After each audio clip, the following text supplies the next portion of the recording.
This story happened last August 30th, 2021.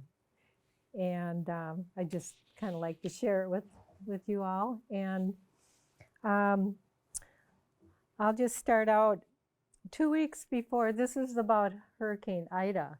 For 2 weeks before Hurricane Ida, a white pigeon showed up at my sister and her husband Tim's house, and it stayed for 2 weeks. And it didn't have a band on its leg, but they figured it was a homing pigeon, and it stayed, and Tim could approach it, but Sandy couldn't. He could walk right up to it. And so it would stay and it would eat the bird seed and that. And 2 days before Hurricane Ida hit, the bird just flew off and they never saw it again. So they just thought, well, that's rather odd. So they even contacted Facebook, to see if maybe somebody lost a homing pigeon, but nobody answered them back. So then one day before Hurricane Ida hit, Sandy and Tim were talking, because they've been through 5 or 6 hurricanes. And Tim had said to her, this is going to be a life-changing event. And Sandy thought, no, because it's not going to hit here really bad. It's going to hit more on the coast. And she didn't know what he meant. So the next day, Hurricane Ida hit. Oh, I forgot my pictures. I put your pigeon up. Okay. Can you go to the next one? Oh, this is, should I stand over here? You're fine. Okay. Of course, Louisiana liked to have Mardi Gras parades, and this is in Slidell, and so this is Tim and Sandy at the parade in Slidell. So, okay. Well, this is from a different hurricane, but it's going to show an example of what my sister had to go through to get out of the place and down the road. So, Excuse me, Jen, can you hear her? No, just barely. Oh, really? Okay. do I? Look at us when you. Oh, okay. Is my mic working? It is. Oh, okay. All right. So the day after Hurricane Ida, there was no power, no cell service. They had a generator hooked up, and they decided to go over to the neighbors because they heard a tree had fallen on their house. So they pushed the boat. It's called a pirogue. It's just a little wooden flatbedded canoe. They pushed it down the stairs because their living quarters are up one floor because of the hurricanes. So they pushed it down the stairs, and they went down to go over to the neighbors. And Tim wanted to check in his shed to see if anything was damaged, which is under the house. And he had waders on, and Sandy went down and she sat on the steps, and she was barefoot. So he went into the shed, which is 10 feet from the steps. He went into the shed, unlocked the door, and looked in. Everything was fine. He came out, shut the door, and he was attacked by an alligator. And Sandy heard him yell. And so she jumped off the stairs and went under the house and saw that an alligator had attacked him and was spinning him around. So she grabbed whatever she could, and she was hitting the water, and she didn't know how big the alligator was. So she was hitting the water with the board and wasn't doing too much to help him, but he finally broke free of the alligator, and she got him up and walked him to the stairs and realized the alligator took his arm off. And so he was bleeding very profusely. So she got him on the step, and he was alive, and she ran upstairs and grabbed some towels and was going to do a compression, but he had already passed by the time she got back. So she had to leave him there and get in the boat and go for help because there was no service. She did try to text her son-in-law, Tim, and it didn't work. So she got on the boat and went to the gate, which is there, and this is the house. And she got to the gate and it was closed, so she had to get out of the boat and reach under the water to get it unhooked. And there's alligators, and so she was running on adrenaline. So she opened the gate, and being a 62-year-old woman, she couldn't get back in the boat. It's hard to get her leg over, so the neighbor's trash bin was floating by, and she grabbed it and got on the trash bin and got in the boat and started paddling down the road, and went to the neighbor's, is about a quarter of the mile away, and nobody in the neighborhood was home because they leave when it's flooded. There was 4 feet of water, so everybody leaves and goes down the road where the water is receded, or go off to town. So she went to their house, the neighbors, and they had a boat set up and with a little trolling motor. So she jumped in that and proceeded down the road about 3/4 of a mile. And she ran across a neighbor who had a boat and told him what had happened. And so he towed her in his boat till he couldn't go any further. And then she proceeded on her way. And she got to where the water was just minimal. And she went to a house where there were a lot of people and saw her friend, the neighbor where she got the boat from, saw them there and told them what had happened. So they went into town to the convenience store to call, but they had no service. And so they decided to go to Tim Jr.'s house, which was 7 miles away. And they passed 3 sheriffs along the way, and nobody would stop to help them. And so they went to Tim Jr.'s house, and she told Tim Jr. and his brother Jason what had happened. And so Tim Jr. decided that they were going to get the boat and go right back out there again and look for his dad. So they were loading up the boat, and they were going to leave the house, and they spotted a Slidell police officer.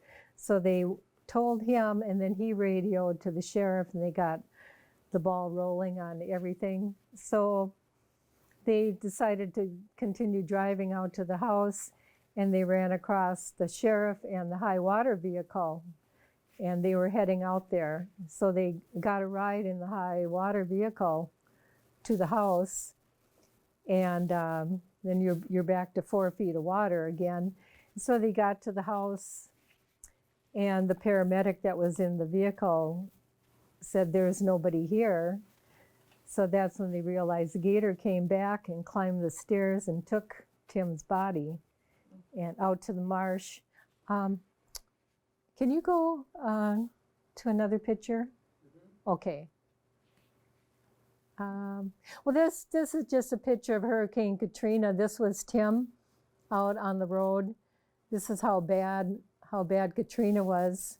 And this is my sister and house is like, this is the Fritchie Marsh, and their house is like right there. And that's the big branch marsh there, and this is 6,000 acres. So they live right there. So the alligator was in this marsh. So. This is Louisiana, right? Yeah. Slidell, Louisiana, about 30 miles from New Orleans. So let's see, can you go to the next? This is a picture of the marsh behind their house, and the alligator was found like right out here, about 300 yards from the house. So I'm kind of going back and forth here a little bit. So they got back to the house and they realized that he was gone. So they proceeded to tell Sandy to get her bag ready, and so she could go and stay with her brother-in-law. And the detective went in the house and looked around, make sure there wasn't anything going on. So the next day, the police came back with 30 volunteers and a cadaver dog, and the people walked 6 acres to make sure they couldn't find Tim there. So then for the next 2 weeks, they had search and rescue people out there looking from airboats, airplanes, helicopters, drones. So 2 weeks later, they, let me see my notes here. 2 weeks later, they had nuisance hunters come and they baited, they figured this alligator that they spotted from the air was probably the one that attacked him. So they baited the alligator and they caught him. And let's see, well, this is the pier from their house, and the marsh is at the end of the pier. So, and that's a picture of Tim when he was volunteering at Pope John Paul School. And that's another one of Tim up on their deck. And this is the debris. And if you don't pick up all of your things in your yard, that's what happens. And let's see. Jan, could I ask a question? Yeah. They showed a picture of the steps. Did your brother-in-law make it up the steps a ways, or? Oh, can I go back? Oh, right here. This would have been their shed underneath, like a carport. And so Sandy got Tim like up to here. And when they came back, he was gone. So that's the alligator. Came up and took him out to the marsh. When Hurricane Katrina hit this house, there was water up to there. It's 15.5 feet of water. So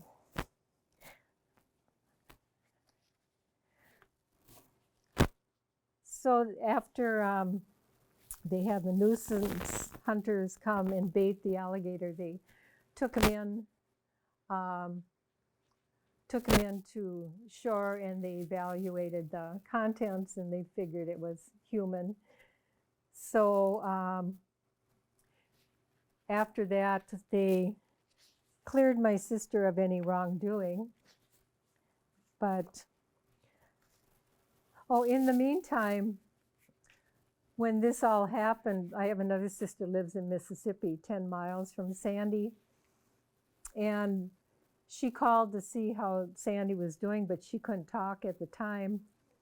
And so Sandy tried to call her back and couldn't get a hold of her. So the next day I called the Picayune, Mississippi Police Department to let them know, that's where my sister lives, to let them know that they needed to go out to the house and give them a message. So they did, but they never got the message. And so my sister and her husband didn't know anything had happened till Wednesday afternoon when all the service was back.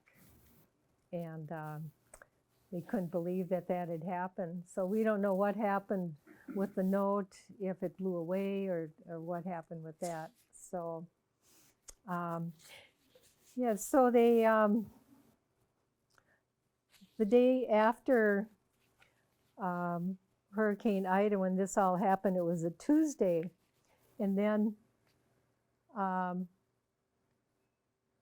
Sandy started getting calls on her cell phone from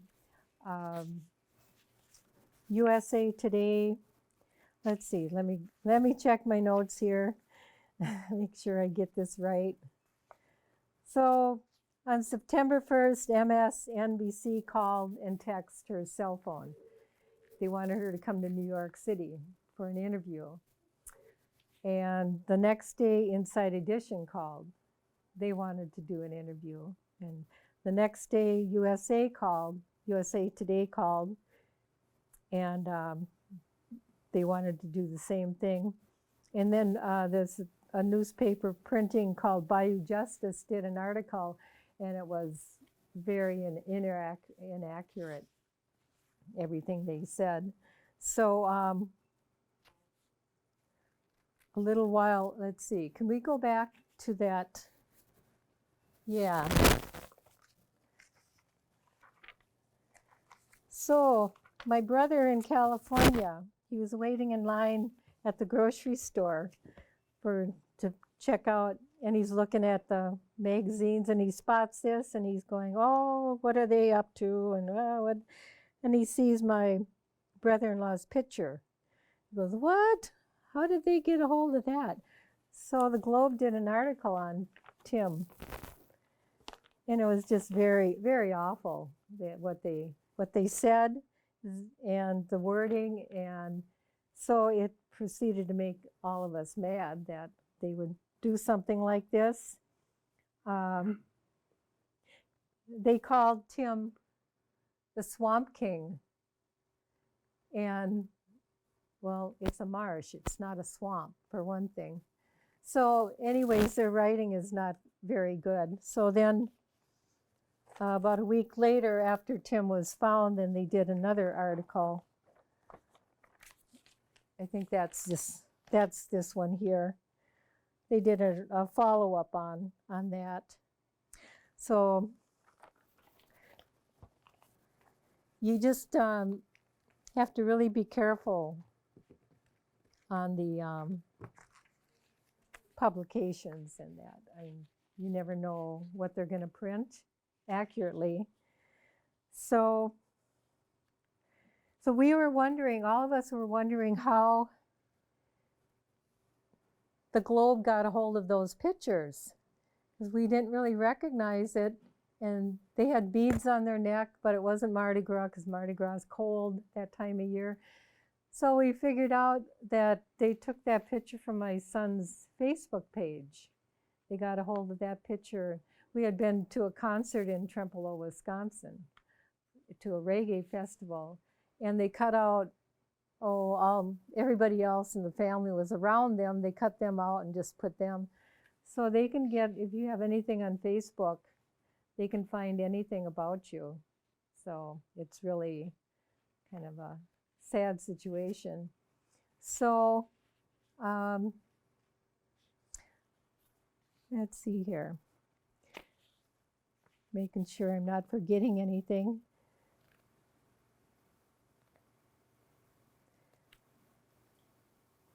Oh, and Sandy, my sister went back to the house. She lives there now. She loves her home, so she decided to stay. But she would see people come up and down the road and up through the sunroof, taking pictures of the house and just gawking. And so I told her to get a security system, and she just hasn't done that yet. But so back in November of last year, we had a memorial at the Pope John Paul Catholic School, and about 250 people showed up, and which was really nice for them to do that. So all of my relatives were down there, and we celebrated and that. So, but I kind of appreciate a blizzard up here. I couldn't live through a hurricane. I just couldn't.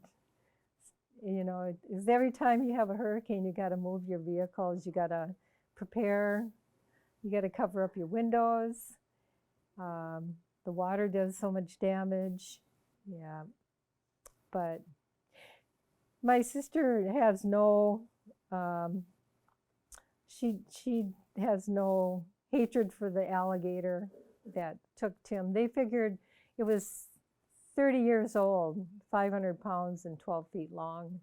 So it had lived in the marsh for probably since it was a baby. So there's plenty of alligators in that marsh. And the Fitchie Marsh, where they are located, used to be a freshwater marsh, and after Katrina, it turned into a brackish, half saltwater marsh, so it changed the whole situation. And then the Fish and Wildlife wouldn't allow anybody with a motor on the marsh anymore. They wanted to go back to nature. And so the whole area where my sister lives, eventually in about 30 years, they want to buy out all the houses and let the marsh take all that land over too. So, and there at one time before Hurricane Katrina, there were like 200 houses back there in this beautiful estate. So now I would say there's 50 that are left.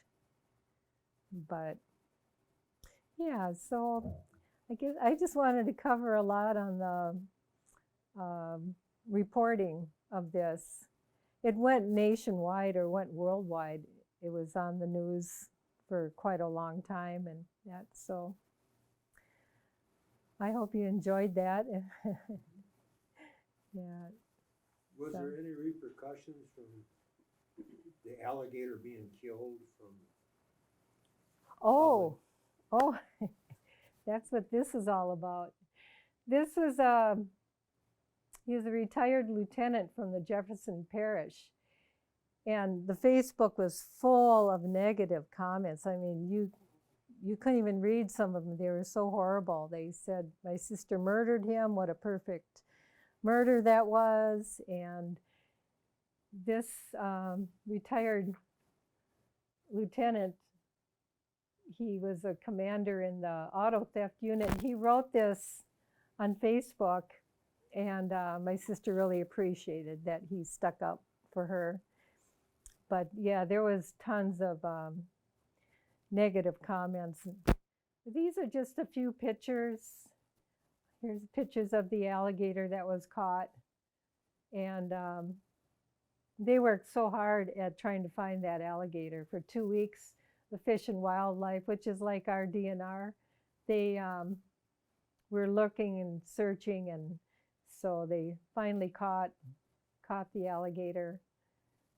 So this is the drone that they used to search. And with the help of that, they did find the alligator. So this is the end of that marsh, the pier. And this is the marsh after Hurricane Katrina.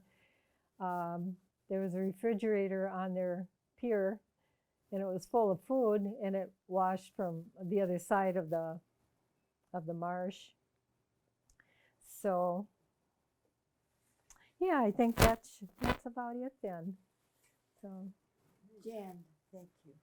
yeah, And, yeah. and the point is, you've let us into your life and your sister's life. Mm-hmm. And wasn't there something afterwards too, that pigeon that only Tim could talk to at the beginning? What happened after he died? Oh, my sister found white feathers on the ground for a couple of months. She has no white birds around there. She'd walk her property and she'd find white feathers scattered. She never did see a white bird. She has other birds, pigeons and that, but not a white bird. So, and there were a lot of other little signs after Tim passed that I think he left for her, that he was okay. Yeah. Yeah, some of those stories are fun. Oh, yeah. Yeah. There's one story you didn't tell that I want Joe to hear because you've got to run into this sort of thing. It was about a month or so afterwards, the sheriff's department and everything had done all their research. So a detective or whatever is sitting in her living room, Oh, your sister, and a friend, a neighborhood. And do you want to tell them what your sister I forgot said? about that. I love this. So they were sitting on the couch, and her neighbor friend Patty was sitting next to Sandy, giving her comfort. And the detective said, "We just cleared you of any wrongdoing, Sandy." And Sandy goes, "But there are times when I could have killed him." And Patty slapped her thigh and went, "Sandy, don't say that." And the detective said, "No, we don't want to hear that."